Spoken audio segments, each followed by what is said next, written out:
Когда мы с подругой потерялись, я пытаюсь найти дорогу домой.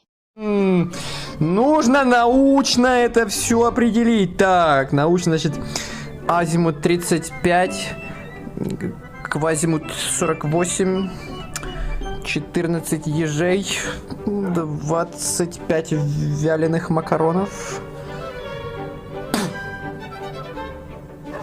Туда! Пойдем! Пойдем! Далеко дорога будет длинной.